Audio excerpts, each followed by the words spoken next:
Buenas tardes. Nuevamente, la Asociación de Abogados del Municipio de Toluca, Asociación Civil con domicilio social en 18 de marzo 110 y con número telefónico 7224 61 78 63, inicia su programa intitulado Voces que dejan huella. En esta ocasión, pues estamos de manteles largos porque un jurista y humanista de talla internacional, que es el maestro Arturo Armeaga Iturbe, nos viene a hablar de un tema de suma importancia para los que navegamos en el mundo del derecho, para los estudiosos del derecho y los juristas, intitulado Medios probatorios en el juicio de amparo indirecto. Nuestro invitado tiene maestría en Derecho Privado, especialidad impartida por la Suprema Corte de Justicia de la Nación y algunos otros títulos que no quiso que mencionáramos porque pues no viene a ostentar nombramientos, sino viene a darnos una charla, repito, acerca de un tema de sumo interés, medios probatorios en el juicio de amparo indirecto. Bienvenido, maestro Arturo Armeaga Iturbe, a su programa Voces que dejan huella, y a esta su casa. Adelante. Gracias. Con su tema, maestro. Gracias, maestro. Pues ese tema se me hace muy interesante para, como bien dice el maestro, para los que están avesados en la materia, en el derecho constitucional y amparo, porque finalmente todo gobernado sabe que, como dijera Morelos en su decreto de Patzingán, que aquel que quiera justicia acuda a un tribunal en amparo. Desde entonces ya se utilizaba la palabra amparo. Y ahora está muy de moda el término hablar de amparo, todo el mundo hablamos de reforma judicial, hasta la gente que no está muy metida en esos temas habla del tema y todos o saben mucho o quieren saber o les hace interesante, porque finalmente es en boga esos términos del juicio de amparo. Entonces ahora voy a abordar el tema de los medios probatorios en el juicio de amparo indirecto. ¿Por qué digo indirecto? Bueno, porque es evidente que en el amparo directo y el acto, la sentencia definitiva, laudo o resolución que ponga fin al juicio, o eso es materia del amparo directo, y las pruebas ya están ante la autoridad. Entonces realmente ahí no hay forma de ofrecer pruebas porque las partes en el juicio del amparo, primera o segunda instancia o única instancia, pues ya agotaron sus oídos y vencidos en juicio. Pero en el amparo indirecto es el verdadero juicio, que tiene todas sus etapas procedimentales, como un verdadero juicio, que hay una demanda, hay una especie de contestación de demanda, hay una etapa probatoria, anuncio, desahogo, hay alegatos, hay sentencia, hay recursos. Entonces realmente sí es un verdadero juicio el amparo indirecto. Y la ley de amparo por eso nos dice, en el juicio de amparo, cuando la ley no dice, la ley de amparo no distingue qué amparo es, se refiere a todos. Entonces lo que dice la ley de amparo dice que en el juicio de amparo se admiten todo tipo de pruebas con excepción de las deposiciones y las que vayan contra la moral y el derecho.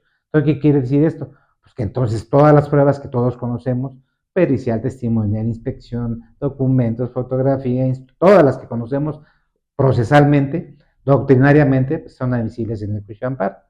La peculiaridad que tiene, por ser un juicio de naturaleza específica diferente a otros tipos de juicios, es que la que no se admite es la de posiciones, la confesional, que nosotros tradicionalmente llamamos la confesional a base de posiciones.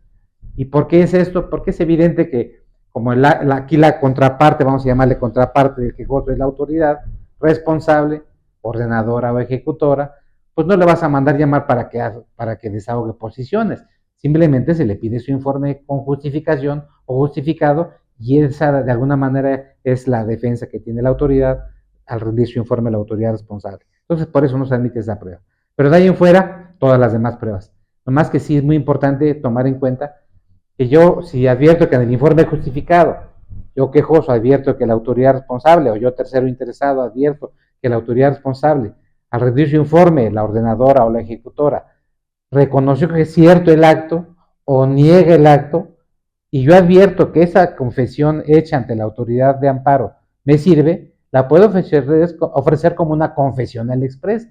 Ofrezco la confesional expresa de la autoridad donde ya digo que es cierto el acto, o que dice que no es cierto el acto y a lo mejor lo voy a desvirtuar y a lo mejor daría cabida a una responsabilidad penal, porque finalmente no puede una autoridad mentir en ese tipo de situaciones cuando se van al juicio de amparo. De ahí la importancia de que la autoridad sí sepa rendir su informe justificado, porque también a mí me tocó trabajar en los juzgados de distrito y en los colegiados, y yo advertía que a veces las autoridades responsables a rendir su informe asumían diversas conductas procesales, o lo rendían mal, o omitían en rendirlo en la forma que se les pedía. Finalmente había ciertos errores que finalmente uno entiende que son abogados los que rinden el informe, tienen su jurídico, pero a veces no necesariamente son abogados los funcionarios, un presidente municipal, un procurador, no sé, determinadas autoridades. Uno parte de la idea que son abogados, pero no necesariamente, a veces se conforman orgánicamente de otros profesionistas y a veces no son muy doctos en la materia. Entonces, vuelvo al tema, se admiten todo tipo de pruebas. Al decir que con las deposiciones o la confesional no se admite, ya dije la razón. Entonces, vamos rápidamente a ver la naturaleza de cada una de ellas para poder decir qué pasaría, por ejemplo, iniciaríamos con la documental. Bueno, la documental sabemos que hay pública, privada, pero finalmente esas documentales se ofrecen, sí se pueden ofrecer, y obviamente esas por su propia y especial naturaleza se tienen por desahogadas. La diferencia en el juicio de amparo es que tú como quejoso tienes dos oportunidades para ofrecerlas. Una desde el momento que presentas tu demanda de amparo, porque la misma ley de amparo dice, sin perjuicio de que la puedes ofrecer hasta la audiencia constitucional. Entonces, el quejoso tiene dos oportunidades. ¿Por qué la diferencia? ¿En qué estriba eso? Pues es muy fácil. Puede ser que el quejoso, su último día para interponer el amparo sea hoy viernes. Tengo que presentar mi amparo, pero en ese momento no tengo la factura del vehículo que me quieren embargar. Bueno, pues entonces presento mi demanda. Seguramente si no cumple todos los requisitos me la van a admitir. Lo que no voy a lograr es que me suspendan el acto, si pido la suspensión del acto reclamado, para que no me quiten mi vehículo, para que no me desposean de mi vehículo, porque no exhibí la factura. Pero como dice la ley, que sin perjuicio que la ofrezca hasta la audiencia constitucional, entonces, mientras la autoridad no ejecute el acto que me desposea de mi vehículo, tengo los 30 días que señala la ley para la audiencia, y el día de la audiencia ya puedo hacer mi factura, y entonces me sirve para el juicio, como me sirve para la audiencia incidental, para que suspendan el acto. Obviamente ya recayó una suspensión donde me dijeron, pues como no la exhibiste, se puede ejecutar el acto. Mientras no ejecute la autoridad, bueno, pues entonces estoy en facultades en documental de ofrecerla, repito, desde el inicio, sin perjuicio de que se ofrezca hasta la audiencia constitucional. Ahora, otra cuestión importante, dicen las partes, pero yo quiero que me rinda su informe a la autoridad, pero no sé si yo tenga que pedir las copias o la autoridad las tiene que remitir. Ah, bueno, la ley también te faculta. Son dos cosas distintas. Si tú eres parte en el juicio de donde emana el acto, pues eres parte y como parte instas, le dices a la autoridad, dame copias, porque se las voy a mandar a la autoridad federal porque un amparo interpuse contra un acto que interpuse en contra tuya. La autoridad tiene la obligación de expedirme las copias. Pero si no soy parte en el juicio de donde emana ese acto, yo te estoy demandando a ti, Héctor, pero resulta que Pedro Pérez es el que quiere interponer el amparo y no es parte en ese juicio de nosotros. Entonces, si viene a la autoridad, le van a decir, tú no eres parte, no te doy copias. Entonces, él tiene que pedirle al juez de distrito, ¿sabes qué? Dile a la autoridad que te remita las copias, porque no soy parte, no estoy legitimado para pedirlas yo. Entonces, son los dos momentos procesales en documentales para que se puedan aportar en el juicio. Ahora, también es importante tomar en cuenta algunos criterios, porque no todo lo dice la ley de amparo. Estamos de acuerdo en eso, que también tiene que entrar las fuentes del derecho, como es por ejemplo, la jurisprudencia. Y hay algunos criterios que es importante tomar en cuenta, más aparte de la doctrina, que dice, por ejemplo, se pueden ofrecer las que ya dijimos, ¿no? Pero también decimos que se hayan ofrecido ante la autoridad responsable. Eso es muy importante. Yo ante el juez civil ofrecí mi contrato de arrendamiento. Soy parte arrendadora o arrendataria, actor ruido mandado y ahora quejoso o tercero en el juicio de amparo. Entonces, si ya fui parte en ese juicio y ofrecí el contrato de arrendamiento, que es una documental, yo ya la ofrecí, entonces ya nomás la tiene que mandar a la autoridad en su informe si es parte vital del juicio. porque fui parte del juicio. Es la primera hipótesis. La segunda, el tercero extraño, decíamos el ejemplo, estoy contra Héctor, pero Pedro Pérez no es parte, entonces él no tiene cabida, no puede ingresar a esta contienda de nosotros, entonces le va a decir a la autoridad pues, que te manden todo para que yo te demuestre que ese acto sí me afecta, y obviamente no estoy legítimo para pedirlas, entonces pídeselas tú, juez de distrito, para que te mande las copias y adviertas que no fui parte de ese juicio. Porque luego también llega a pasar que miente la parte quejosa y dice, yo no fui parte, pero resulta que en el juicio de Arturo contra Héctor, o Héctor contra Arturo, Pedro dice que no fue parte, pero resulta que sí. Héctor a su vez lo mandó llamar como tercerista, o hubo una tercería, fue causaviente, fue testigo, no sé, pero sí formó parte, estuvo en el juicio. Entonces no puede decir que no sabía nada de ese juicio. Entonces, por eso es importante que cuando ya la autoridad federal conozca del juicio y mande las copias, ahí advierta si es cierto o no lo que dice el tercero que compareció al juicio. Ahora, la autoridad también puede decir a quién es parte, la autoridad responsable es parte, ordenador y ejecutor es parte en el juicio de amparo. Y entonces, su función es responder del acto. Tú, quejoso, dices que es inconstitucional lo que yo hice, yo me voy a defender y te voy a decir por qué pienso que hice bien, y además yo pienso que debes de sobreseerte el juicio. Invoco una causal de improcedencia. Mira, ¿sabes qué? No es cierto. Pedro Pérez, no es cierto que fue ajeno al juicio. Mira, yo te demuestro que compareció al juicio a pedirme copias o compareció a hacer esto y te lo demuestro y sobresee el juicio porque él dice que nunca tuvo conocimiento, pero fíjate que el 20 de enero compareció ante mí y para el tal de junio ya pasaron más de 15 días para el amparo, regla general. Entonces, te pido que le sobreseas en el juicio. Entonces, la autoridad también tiene la facultad de decirle al juez de distrito, bueno, más bien se está defendiendo, porque finalmente es una defensa la que hace para decir, este juicio debe de sobreseerse porque ya hay una causa de improcedencia. Pues como ya dijimos, esas documentales que hay obviamente clasificaciones doctrinarias, porque entran las judiciales, las administrativas, oficiales, constancias registrales, notariales, entran mucha clasificación en los documentos, pero nosotros la clásica definición que entendemos que es lo público y todo lo que no es privado es público, entonces entendemos que también atendiendo a quien emite esas autentificaciones de esos documentos, esa autoridad que las emite, ya sea las partes o no partes, y que permitirían que esas se aporten en el juicio de amparo, es importante que la autoridad federal las conozca de primera mano si es que nosotros queremos demostrar algo con ellas. Ahora, esos documentos se pueden objetar, también se pueden objetar, porque si yo como quejoso, él como tercero, el asunto de Pedro Pérez, que se quiso venir al juicio mintiendo, diciendo alguna cuestión con un documento privado, yo o el tercero interesado, quejoso o tercero interesado, la podemos objetar. En la audiencia constitucional yo objeto la documental y se abre un incidente de objeción para desvirtuar esa documental del tercero que compareció al juicio. Entonces es una oportunidad que tenemos las partes para objetar. Ahora, ¿el informe justificado se puede objetar? Claro que también se puede objetar, porque la autoridad va a rendir su informe, va a decir por qué considera que es constitucional el acto y acompañar constancias. Pero entonces yo como quejoso, el tercero también puede objetar, que finalmente va a ser el quejoso, el tercero está en una situación pasiva porque le interesa que quede el acto como está. Pero el quejoso quiere demostrar que es inconstitucional, pues lo que hace es decir la autoridad, aquí están mis constancias y esos informes, yo como quejoso, puedo objetar, es falso, estas constancias no las tuve a la vista, o no son auténticas, o faltó alguna cuestión procesal, no sé, sí se puede objetar un informe justificado. De alguna manera esos son criterios que existen. Ahora, ya hay criterios más recientes del famoso documento de fecha cierta, que también es importante tomarlo en cuenta, porque anteriormente me tocó a mí que esa época, hace muchos años en los federales, cuando no existían los criterios, porque la ley no lo decía, entonces cualquier persona podía sacar un machotito de la papelería, un contrato lo llenaba, un contrato de arrendamiento que celebre con Pedro Pérez, y lo quería introducir al juicio diciendo, no, pues yo tengo la casa en posesión o el vehículo, pero documentos privados. Y cuestiones que ahora deberían ser en pública lo introducían como privado. Entonces, ¿qué dice la Corte?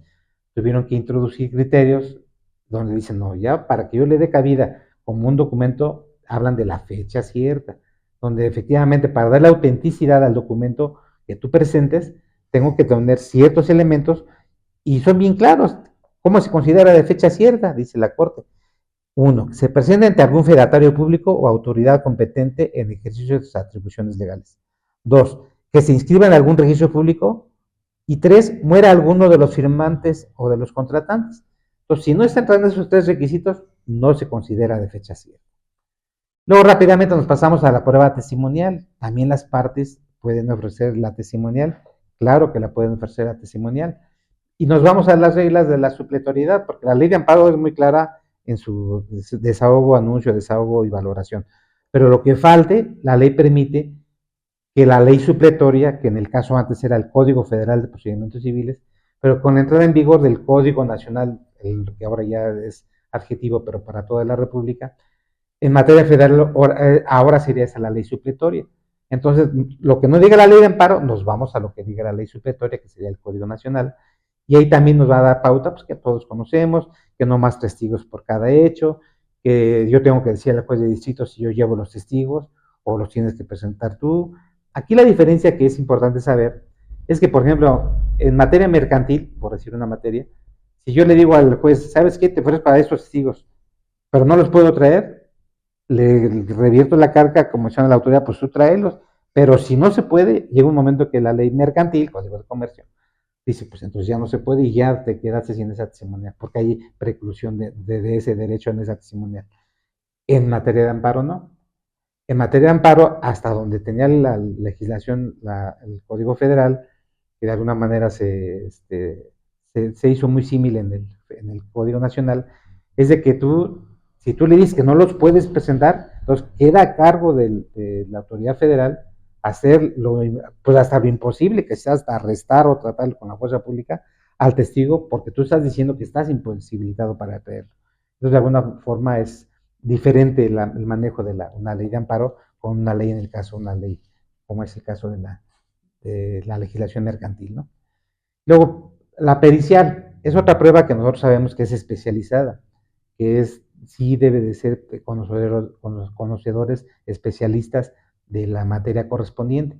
En México todavía no tenemos así escuelas totalmente capacitadas para expedir nombramientos. Hay diplomados, ahí sí, pero peritos, por eso a veces se auxilia, a veces hasta de personas que sean conocedoras de la materia, pero no necesariamente tienen una licenciatura. A veces son diplomados que imparten ciertas instituciones. Entonces, por eso en esa materia es medio ambiguo el conocimiento, pero sí debe ser conocimiento completo, por lo menos en la materia. Y lo que hace en el caso del Estado de México, tener una lista de peritos oficiales, que a ellos sí les piden ciertos requisitos de experiencia para que formen parte de los terceros en discordia o de los que ahora ya permite la legislación mercantil. Pero en materia de amparo, la diferencia con otras materias, bueno, que también sucede en la familiar, es que el perito, que desde inicio el juez de distrito, si va a haber pericial, el juez de distrito ya tiene un perito de oficio, donde independientemente de las partes, él ya nombra un perito de oficio. Entonces el quejoso puede ofrecer un perito, a lo mejor el tercero también, y obviamente está el de oficio. Y a lo mejor la autoridad puede también querer intervenir con un peritaje, pero finalmente, si bien es cierto que tenemos la idea de que es una prueba colegiada, lo cierto es que hay criterios de la Corte que el juez no tiene que atenerse necesariamente a la prueba pericial, puede ser cualquier otra, pero finalmente el juez es perito de peritos. Después tenemos la prueba de inspección judicial, donde todos sabemos que ahí, a diferencia de la pericial, no se requieren conocimientos técnicos. Yo nada más quiero que dé fe el juez de ciertas cuestiones que no se requieran conocimientos técnicos. Porque si yo quiero que el juez, la autoridad mida, que advierta, no, o sea, no se requiere conocimientos técnicos, que a simple vista o lo que adviertan los sentidos se pueda apreciar, entonces es la naturaleza de la inspección. Y en el juicio de amparo también se admite, pero por lo menos sí pide que se digan los puntos que se van a desahogar, si se van a permitir tomar fotografías, y eso hace que obviamente esa prueba sea del conocimiento de primera mano del juez de distrito, cuando ya en su momento va a tener que resolver el caso de la prueba de la inspección judicial. Y ya en cuanto a la valoración ya de las pruebas en general, documentales, periciales, testimonial, inspección, obviamente ya después pasamos ya rápidamente a la etapa de la valoración, y el juez de distrito ya con esas pruebas que ofrecieron las partes, atendiendo a lo que se dijo en su demanda, en sus conceptos de violación, en sus doctrinas, su jurisprudencia, tomando en cuenta lo que se aportó con las pruebas, pues obviamente ya se va a hacer una valoración apegada a la legislación que ya dijimos que es la supletoria, y con eso va a poder emitir un fallo, que nomás hay en tres sentidos: conceder el amparo o amparar, negar el amparo o no amparar, y sobreseer en el juicio, si se puede dar el supuesto. Entonces, más o menos es una idea así muy general para que se entienda que esos son los medios probatorios en el juicio de amparo. Bueno, el tema que está abordando el maestro Arturo Armeaga Iturbe, que son los medios probatorios en el juicio de amparo indirecto, pues lo explicó de una manera sencilla, de una manera entendible, y pues yo pienso que la audiencia no va a tener mayor problema en captar lo que externó nuestro invitado, nuestro jurista. Pero surgen algunas preguntas, señor ponente, que le quiero formular, que son las siguientes. ¿Las pruebas en el juicio de amparo las puede ofrecer cualquier persona o únicamente las partes del juicio? Esa sería una. ¿Qué facultades tiene el juez de distrito para recabar pruebas de oficio que sean necesarias para dar su dictamen? Y si se admiten todas las clases de pruebas en el juicio de amparo o hay determinadas pruebas que no se admiten. ¿Qué nos puede contestar a ello el maestro en Administración de Justicia, Arturo Armeaga Iturbe? Sí, bueno, en relación a las partes, primero que nos quede claro que las partes en el juicio de amparo es el quejoso, la autoridad responsable, que puede ser ordenadora o ejecutora, el Ministerio Público Federal, que es la Fiscalía Federal, y son las partes en el juicio de amparo. Pero esas partes en el juicio de amparo contienen en el juicio de amparo. Pero ya en el juicio de donde emana el acto reclamado, que pueden, esas partes, cuando ya acuden quien esté legitimada para venir al juicio de amparo, entonces hay que distinguir las que son partes en el juicio de donde emana el acto y las que no son parte. Decía yo el ejemplo de que estábamos conteniendo nosotros en un juicio civil. Como somos parte en el juicio de donde emana el acto, nosotros ya estamos oyendo o sido oídos y vencidos en un juicio, una controversia que va a terminar en una instancia y luego apelación y llegar hasta el amparo. Pero somos partes en el juicio. Entonces, si yo quiero como parte, nosotros como partes, ofrecer otra vez pruebas en el juicio de amparo, la ley de amparo claramente dice, no, el acto reclamado se apreciará perdón, tal y como aparezca aprobado ante la autoridad responsable. Entonces, como partes, ya no podemos novedosamente sacar otra prueba porque ya nosotros contendimos acá. Lo que va a hacer la autoridad es valorar lo que se hizo acá, si se violaron garantías individuales o derechos humanos. Pero es situación diversa al que no contendió en este juicio, el tercero extraño o tercero extraño por equiparación, el que estábamos diciendo que es Pedro Pérez. En este juicio estamos nosotros dos, pero él puede ofrecer pruebas, claro, todas las que ya dijimos. ¿Por qué? Porque él no pudo ofrecerlas aquí. De otra manera, de no ser así, si yo en este juicio contra ti se me olvidó ofrecer la pericial, pues sería muy fácil decir, juez de distrito, entonces te ofrezco la pericial, que fíjate. No, porque la ley es bien clara. Si tú ya eres parte en el juicio de donde emana el acto, tú ya fuiste hoy vencido, y ya el acto reclamador se apreciará tal y como parezca aprobado ante la autoridad. Situación diversa al que no fue parte. Esa es igual a la primera interrogante. La segunda me decía, la facultad que tiene el juez de distrito. Efectivamente, todavía el juez de distrito tiene esa facultad oficiosa que tiene para recabar pruebas de oficio. Y máxime cuando hay suplencia de la queja, en materia agraria, laboral para el trabajador, menores incapaces, materia penal, cuando hay una violación manifiesta de la ley que lo deja sin defensa.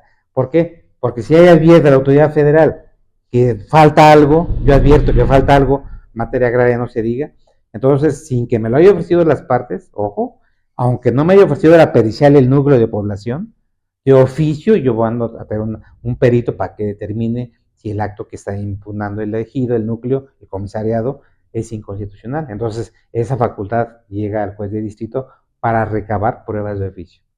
Y la última, efectivamente, con excepción de las deposiciones que dijimos que es la confesional, todas las pruebas son admisibles, con excepción de las deposiciones, las que se formulan como en un pliego de deposiciones. Esa no es admisible en el juicio de amparo. Bueno, pues ha explicado el maestro Arturo Armeaga Iturbe de una manera magistral este tema interesante de los medios probatorios en el juicio de amparo indirecto. Pues yo creo que fue una charla muy instructiva, muy clara, muy precisa, y pues no creo que le queden dudas, porque este programa pues sí es para juristas, es para peritos en derecho, es para abogados que nos siguen también en la audiencia, porque saben que la Asociación de Abogados del municipio de Toluca, Asociación Civil, pues es la que está haciendo las conferencias y nos siguen y se conectan con nosotros, y pues yo le agradezco, maestro Arturo Armeaga Iturbe, la brillante exposición, y le dejo las puertas abiertas, desde luego, para que participe en estos programas de voces que dejan huella. Si hay alguna otra cosa que quiera usted agregar, alguna cosa que se le quedó en el tintero y que quiera externarla, pues tenemos tiempo suficiente para que usted lo haga.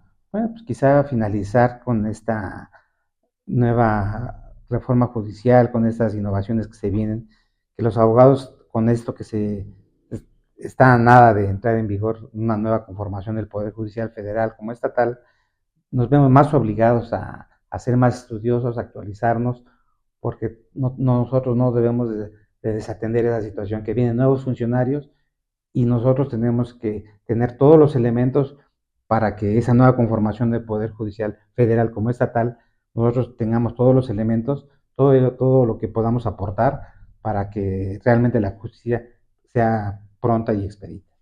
Pues evidentemente estas reformas que ya están en puerta, que ya están a pocos días de entrar en vigor, pues son un reto para los juristas, para los peritos en derecho, para los abogados postulantes, para todos los que nos desenvolvemos en el mundo jurídico, y pues que debemos de prepararnos para que no nos agarren desprevenidos, y como postulantes o dentro de las instituciones, pues hagamos un buen papel y se logre una justicia óptima, clara y expedita. Por la atención de su presencia, muchas gracias, y así despedimos el programa Voces que dejan huella. Muchas gracias al auditorio.